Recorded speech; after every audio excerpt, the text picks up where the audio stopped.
이사야서 11장 1절부터 16절 말씀을 가지고 그날에 우린 보리라, 그날에 우린 보리라 라는 제목으로 하나님 말씀 나누겠습니다. 조각가 로댕이 어느 날 친구들과 산에 올라갔습니다. 그때 바위를 보았습니다. 다른 청년들은 무심코 지나가는 바위를 로댕은 유심히 보았습니다. 그리고 그 돌을 갈고 닦아 작품을 하나 만들었습니다. 그것이 바로 그 유명한 생각하는 사람입니다. 물이 끓는 주전자를 사람들은 무심코 보죠. 그러나 와트는 그것을 보고 증기기관차를 생각해 내었습니다. 사람들은 번개치는 걸 보고 두려워합니다. 무서워하기만 합니다. 그러나 프랭클린은 그걸 보고 어둠을 밝힐 전기를 생각해 내었습니다.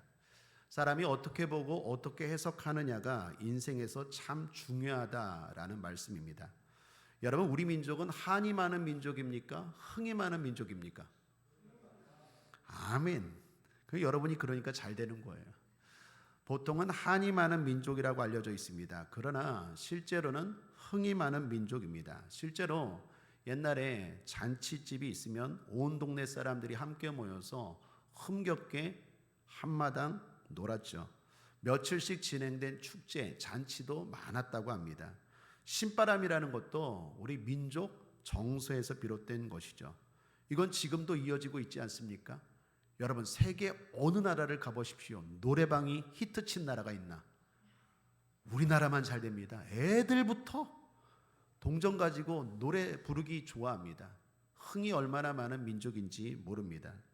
콘서트에서 젊은이들이 부르는 떼창이라는 것도, 월드컵 때 광장에 모여 응원하는 것도 우리 민족이 얼마나 흥이 많은지를 보여주는 대목입니다. 지금 세계적으로 영향을 끼치는 K컬처, 대한민국의 문화의 선두도 뭡니까? 춤, 노래, 흥 아닙니까? 우리 민족은 흥이 많은 민족입니다. 그렇게 생각하고 살아가는 것과 한이 많은 민족이라고 살아가고 생각하는 것은 어떨까요? 엄청난 차이가 있다라는 것입니다.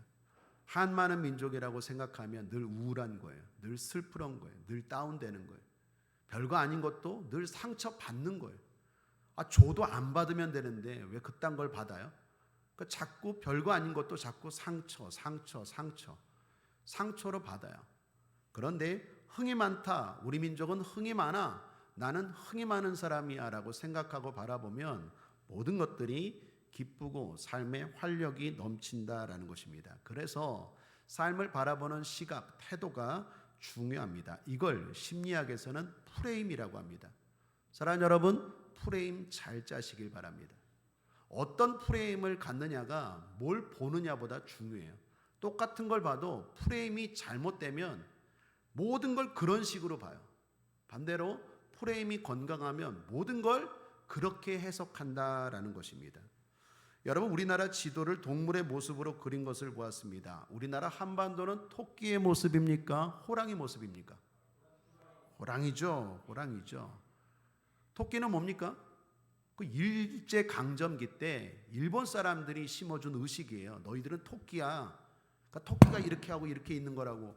근데 우리 민족 의식이 있는 지성이들이 왜 토끼야? 우리는 호랑이지. 호랑이가 이렇게 하고 있는 걸로 바꿨잖아요. 이게 별거 아닌 것 같은데 대단히 중요해요. 프레임이라는 게, 생각이라는 게, 관점이라는 게, 시각이라는 게 엄청나게 중요하다라는 것입니다. 그런 점에서 신앙도 마찬가지입니다. 마귀는 자꾸 우리에게 열등 프레임을 씌우려고 합니다. 넌 안 돼. 가진 게 뭐가 있니? 배움도 짧잖아. 능력도 실력도 안 되잖아. 그러므로 결론은 뭐예요? 포기해, 절망해, 낙심해, 좌절해. 이거 속삭이는 거예요. 마귀의 패턴입니다. 태초 이래로 지금까지 마귀의 패턴이에요. 사람들을 넘어뜨리고 신실한 거룩한 백성들을 넘어뜨리는 패턴입니다. 반대로 주님은 뭐라고 말합니까? 할 수 있다고 말합니다. 내가 너와 함께 한다고 말합니다. 사랑한다고 말합니다. 내 손바닥에 새길 정도로 사랑한다고 말합니다. 너로 인하여 기쁨을 이기지 못할 정도로 사랑한다고 말합니다. 네가 나를 떠났지만 나는 여전히 기다리는 아버지처럼 언제든지 잔치할 준비하고 기다리고 사랑한다라고 말합니다. 그러므로 사랑하는 여러분, 예배가 중요합니다. 예배를 통해서 자꾸 주님의 음성을 들어야 돼요.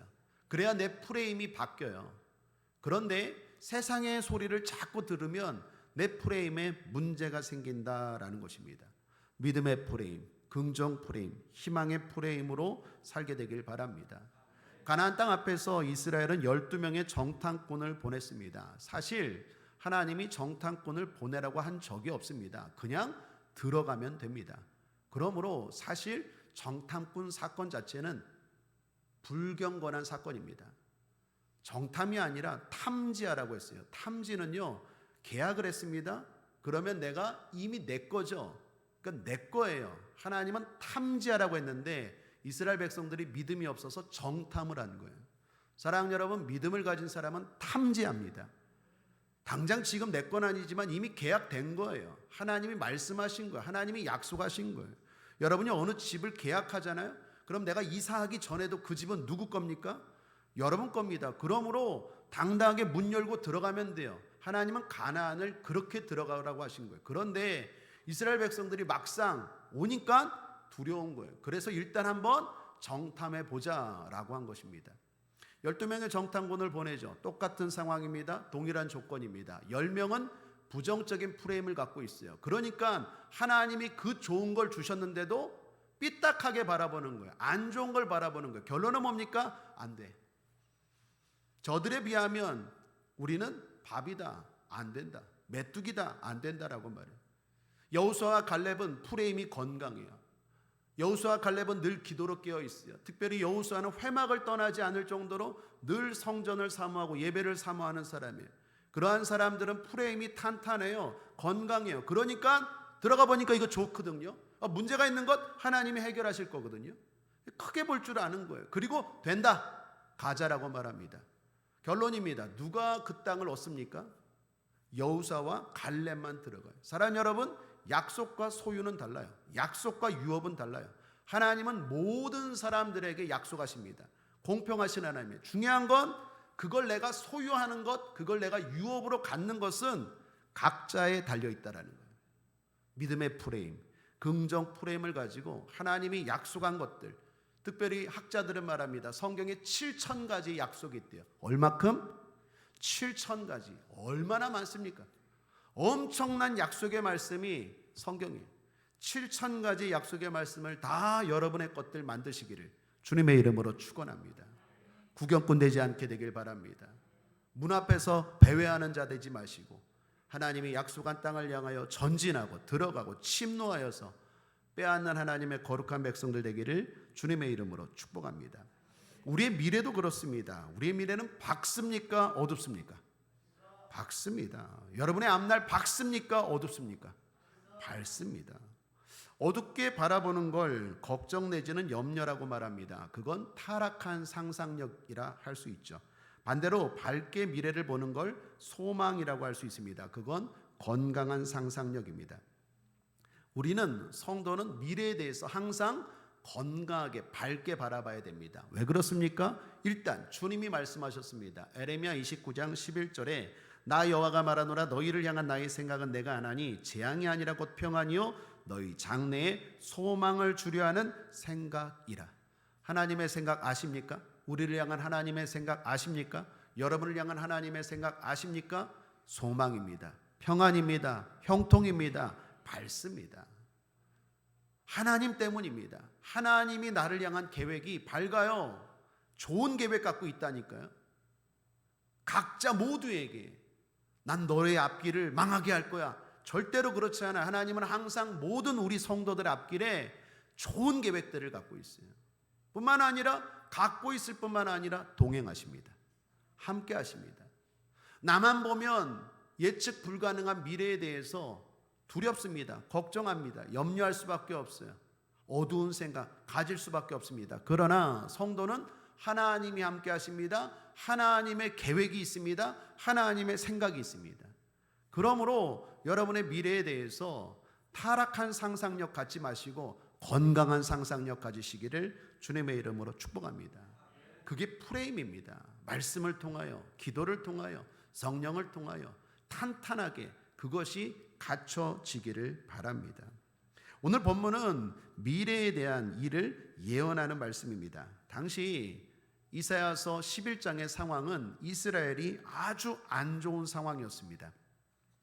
북이스라엘을 점령한 아수르가 지금 남유다까지 쳐들어오려고 하는 상황이었습니다. 이유는 남유다의 어리석은 왕 아하스라는 왕이 어려운 상황에서 하나님을 의지해야 되는데 하나님을 버리고 아수르라는 이방 나라를 끌어들였어요. 당장의 어려움을 해결하기 위해서 하나님의 백성들이 하지 말아야 될 이방 나라에게 도움을 요청했는데 성전의 보물들, 온갖 보물들 다 바치고 도와달라고 했어요. 아수르가 당장 도와주었어요. 그때는 좋았는데 문제는 뭡니까? 아수르가 남유다까지 먹으려고 하는 거예요. 호랑이 쫓으려고 했다가 결국 사자밥이 된 상황입니다. 외적으로는 전쟁 위기고 내적으로는 정치적인 혼란과 부패로 인해서 지금 여러 가지로 절망적인 상황입니다. 그때 주님이 이사야 선지자를 통해서 하신 말씀입니다. 미래에 대한 말씀입니다. 한마디로 무엇일까요? 소망입니다. 밝다라는 거예요. 사랑하는 여러분, 오늘 여기 우리에게 주시는 메시지가 있습니다. 지금 여러분의 현실이 어렵습니까? 아무리 힘들고 어려울지라도 주님 안에서 소망을 가지시길 바랍니다. 때로는 내가 아니라 지도자 때문에 또는 내가 아니라 타인 때문에 어려운 현실에 처해 있을지라도 하나님은 여러분 앞길에 밝은 소망을 예비하고 있는 줄 믿습니다. 그러므로 먼저 한번 따라 하시겠습니다. 나에게는 사그라들지 않는, 흔들리지 않는 소망이 있습니다. 오늘 주제입니다. 꼭 붙드시길 바랍니다. 자, 그럼 본문을 좀 더 자세히 살펴보죠. 먼저 새로운 왕이 등장한다고 말합니다. 1절 함께 읽겠습니다. 시작. 이새의 줄기에서 한 싹이 나며 그 뿌리에서 한 가지가 나서 결실할 것이요 라고 말합니다. 이새는 누구입니까? 다윗의 아버지입니다. 이새라는 하나님 계보를 잇는 정통 집안에서 한 왕이 나온다라는 말입니다. 줄기는 구루터기라고 번역하면 더 좋을 것 같아요. 이해하기 쉬울 것 같아요. 다 잘리고 남은 구루터기에서 한 싹이 난대요. 또한 뿌리에서 한 가지가 난대요. 뿌리에서 한 가지가 난다는 말은 앞의 말을 다시 한번 똑같이 반복해서 한 말입니다. 같은 의미입니다. 그래서 결론이 뭡니까? 결실한다라는 거예요. 결실.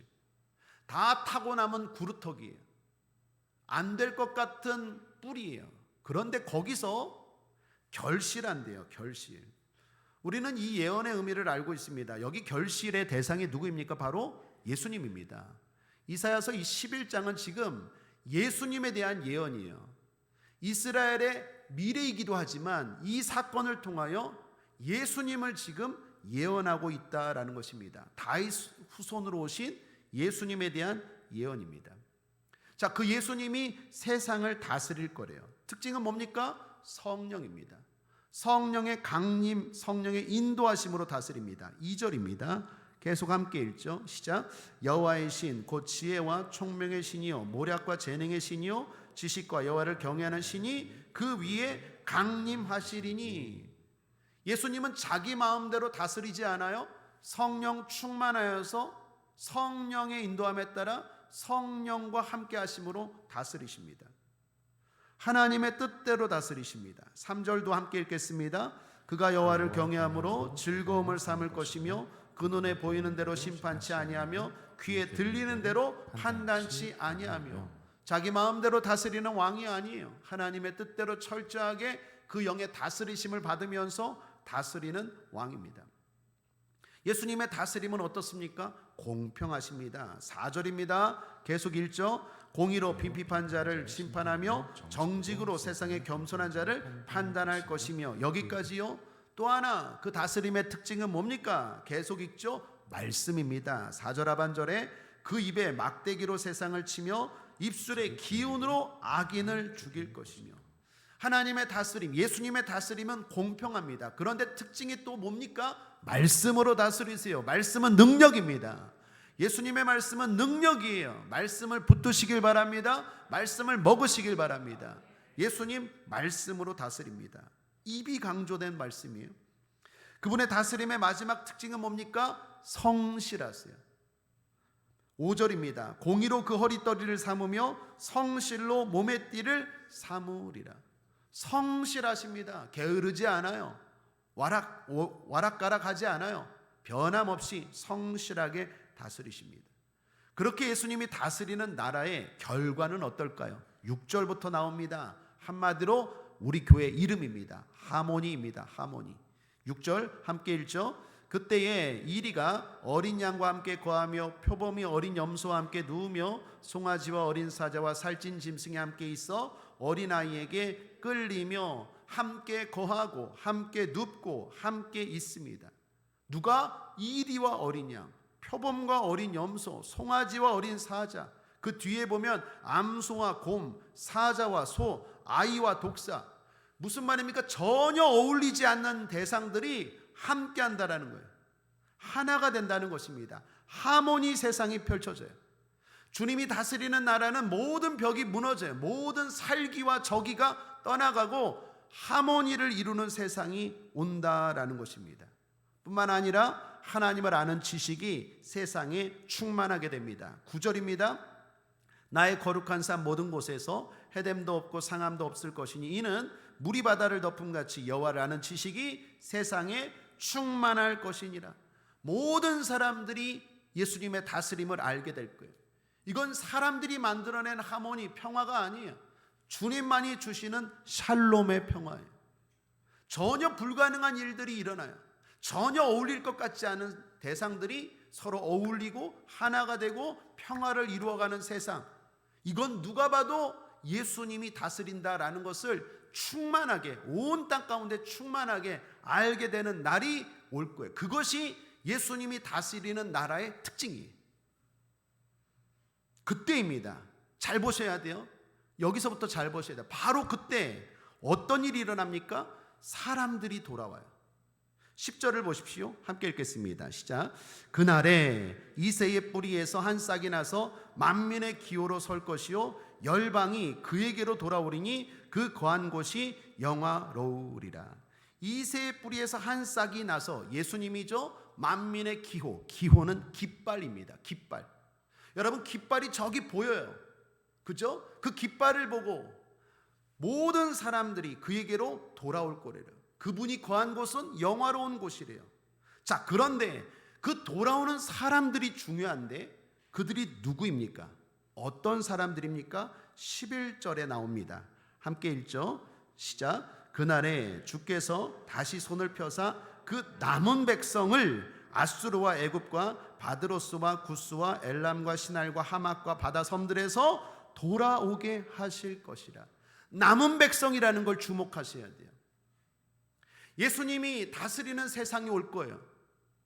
모든 사람들이 알게 될 거예요. 이거는 하나님이신 예수님이, 이거는 사람이 만들 수 있는 세상이 아니에요. 그 세상이 올 때 주님이 모든 사람들을 돌아오게 하는데, 모든 사람들이 아니라 남은 백성을 돌아오게 한대요. 여러분, 구약 성경에는요, 남은 자 사상이라는 게 있어요. 남은 자 사상. 이사야서에도 자주 등장하는데 오늘 새벽에도 보았죠. 여러분, 성경 오늘 새벽에 보았던 10장을 보시면 20절을 보십시오. 20절, 21절에 남은 자 이야기하는데, 특별히 여러분 성경 20절 위에 표제에 뭐라고 써여 있습니까? 보통 성경에 그렇게 써 있어요. 남은 자만 돌아오리라. 구약 성경에는요, 남은 자 사상이 있어요. 남은 자가 뭘까요? 끝까지 포기하지 않고 믿음을 지킨 자예요. 끝까지 포기하지 않고 믿음을 지킨 자를 남은 자라고 말해요.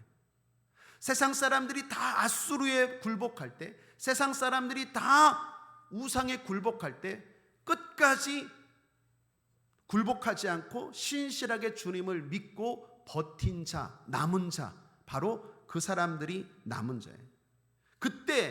바로 그때 주님이 그 사람들을 모을 거예요. 12절도 보십시오. 여호와께서 열방을 향하여 기호를 세우시고 이스라엘의 쫓긴 자를 모으시며 땅 사방에서 유사해 이산한 자를 모으시리니. 핍박받고 쫓겨난 자, 믿음 때문에 고통당한 자, 흩어진 자, 이 사람들을 각국에서 한 사람도 빼먹지 않고 다 모은다라는 것입니다. 이것이 이사야를 통해서 주신 미래의 말씀입니다. 그렇다면 이사야를 통해 이 말씀을 주신 의도가 뭘까요? 남은 자가 되라는 거예요. 오늘 주님이 이 말씀을 우리에게 왜 주셨을까요? 당시 이스라엘 백성들에게도 마찬가지고 오늘 우리에게도 마찬가지입니다. 이 말씀을 왜 주셨을까요? 너희들 남은 자가 되라는 거예요. 그날이 온다라는 거예요. 그날이 올 거예요. 그날이 올 때 분명히 주님이 애굽에서, 아수르에서 뭐 이름도 말하기 힘든 여러 나라를 이야기하면서 강조하는 게 뭡니까? 한 사람도 빼먹지 않고 온 세상의 구석구석에 신실하게 여러분처럼 금요철야 드리고 하나님 말씀대로 살려가는 남은 자들을 주님이 다 보시고 다 모으실 거예요. 그날이 와요. 그러므로 이사야가 말하는 게 뭡니까? 하나님이 말하는 게 뭡니까? 너희들 남은 자가 되라는 거예요. 흔들리지 마십시오. 여러분의 자리를 지키시길 바랍니다. 여러분, 이 일은 지금 시작되었어요. 예수님 오셨습니까? 안 오셨습니까? 오셨잖아요. 이사야 때는 안 왔지만 우리는 이미 오셨어요. 그러므로 지금 우리는 이미 예수님이 다스리는 세상을 어느 정도 경험하고 있어요. 여러분, 개인적으로도 그렇지 않아요?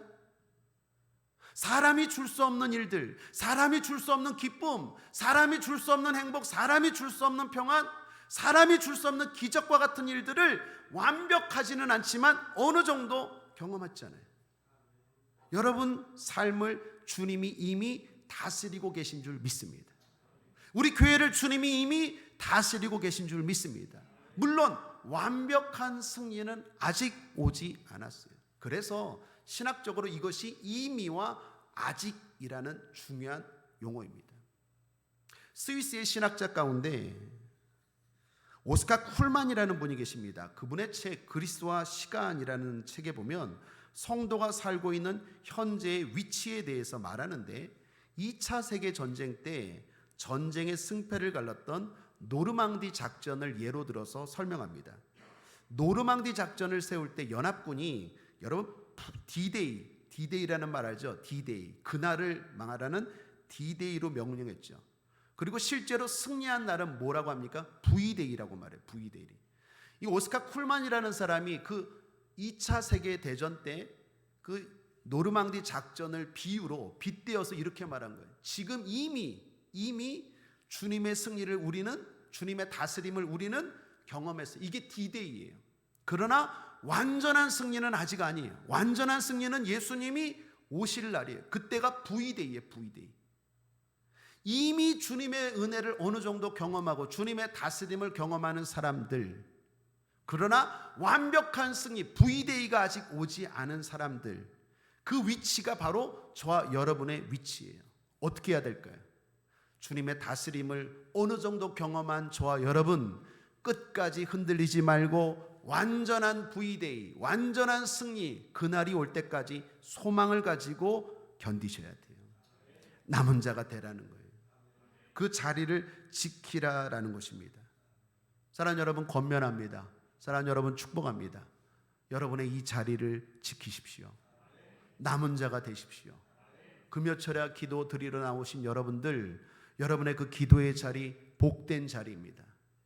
지금 오늘 하나님이 응답하는 D-Day의 자리이기도 하지만 V-Day가 오는 그날 여러분의 이 자리, 이 기도를 주님이 기억하시고 이 자리는 영광의 자리가 될 거예요. 오늘 우리의 기도에 주님이 응답하실 줄 믿습니다. 그것도 감사하지만 더 감사한 건 뭔지 아세요? 2023년도 3월, 오늘이 며칠인가요? 17일 몇 시인가요? 9시 반. 너 영종도 거기서 기도했지. 그걸 주님이 다 기억하시고 모으신다라는 거예요. 그게 이사야를 통해서 주신 말씀이에요. 당장은 어려워요. 당장은 그날이 올 것 같지 않아요. 그러나 성도들은, 거룩한 성도들은 절망하면 안 돼요. 낙심하면 안 돼요. 더 나아가 휩쓸리면 안 돼요. 여러분 그 자리를 지키셔야 돼요. 그날이 오고 있어요. 이 자리는 응답의 자리여서 기쁨이기도 하지만 더 중요한 건 V-Day 때 하나님이 놀랍게 보상하실 자리예요. 칭찬하실 자리예요.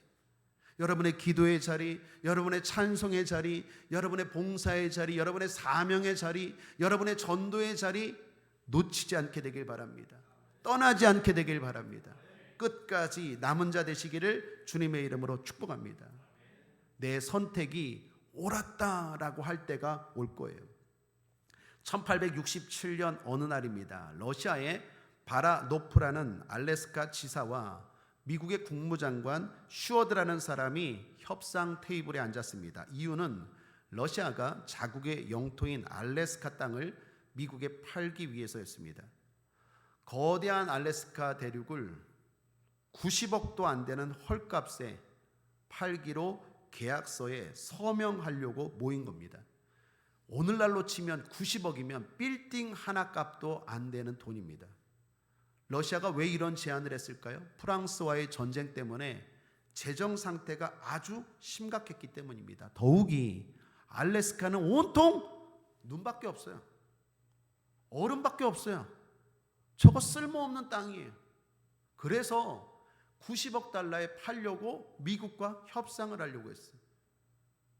문제는 러시아 사람들뿐만 아니라 미국 국민들도 그 계약하면 안 된다고 엄청나게 반대했어요. 바보냐고. 그거 사서 뭐 하냐고. 그거 다 얼음인데 그걸 왜 90억이나 주고 사냐고 미국 사람들 반대 엄청 했습니다. 의회에서 통과될 때도 반대 엄청 했어요. 그러나 불구하고 슈어드라는 국무장관이 밀어붙였어요. 결국 이게 승인됐습니다. 그래서 이런 말까지 생겼대요. 슈어드 폴리, 슈어드의 어리석은 행위라는 말이 하나의 유행어처럼 돌았대요. 저런 바보라고 말할 때 슈어드 폴리라는 말처럼 슈어드처럼 어리석은 행동을 했어, 이런 말이 생길 정도로. 그러나 100년도 채 되지 않아서 그 선택은 어땠습니까? 미국에 엄청난 부를 갖다 줬어요.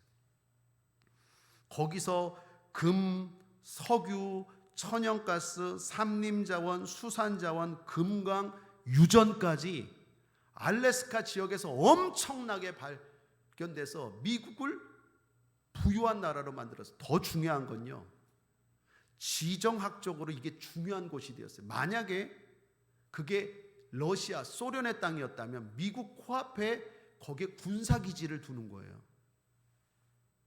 그럴 뻔한 여러 가지 면에서 엄청나게 미국의 유익한 선택이고 결정이었습니다.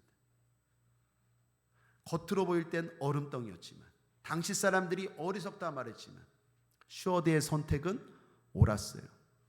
사랑하는 여러분, 그 이야기를 통해서 여러분을 권면하고 여러분을 격려합니다. 여러분의 선택이 100년 아니 10년 아니 10달도 안 되어서 이 선택이 옳은 선택이고 좋은 선택이었다고 말하는 날이 올 줄 믿습니다. 지금 이 자리가 가치 없어 보여요. 마치 알래스카의 얼음덩이처럼 내가 지금 기도하는 게, 내가 지금 봉사하는 게, 내가 지금 이렇게 작은 교회를 섬기는 게 뭐가 유익하나 라는 생각이 들지 모르지만 10년도 안 되고 1년도 안 되고 얼마 안 돼서 나의 선택이 옳았다라는 것을 알게 될 날이 올 줄 믿습니다. 흔들리지 마십시오. 수많은 사람들이 바보 같다고 조롱할 거예요. 수많은 사람들이 어리석다고 조롱할 거예요. 그러나 슈어드의 선택이 바른 선택이었다라는 것이 증명된 것처럼 여러분의 오늘 이 자리가, 여러분이 남은 자로 살아가는 그 모습이 옳았다라고 증명된 날이 속히 올 줄 믿습니다. 그러므로 남은 자 되시기를 주님의 이름으로 축복합니다. 기도하시겠습니다. 사랑하는 주님, 그날이 있음을 알고 소망을 가지고 살아가게 하옵소서. 그 소망을 가지고 오늘을 견디게 하시고 그 소망을 가지고 어떤 유혹도 이기게 하옵소서. 그리고 주님이 찾으시는 그 남은 자가 될 수 있도록 우리를 끝까지 붙잡아 주옵소서. 오늘 이 자리에서 응답을 경험하게 하옵소서. 승리를 경험하게 하옵소서. 치유를 경험하게 하옵소서. 행복을 경험하게 하옵소서. 기적과 능력을 경험하게 하옵소서. 더 나아가 완전히 승리하는 그날의 영광을 바라보게 하옵소서. 그리고 흔들리지 않는 남은 자로 살아가는 우리 모두 되게 하여 주옵소서. 감사드리며 예수님의 이름으로 축복하고 기도했습니다. 아멘.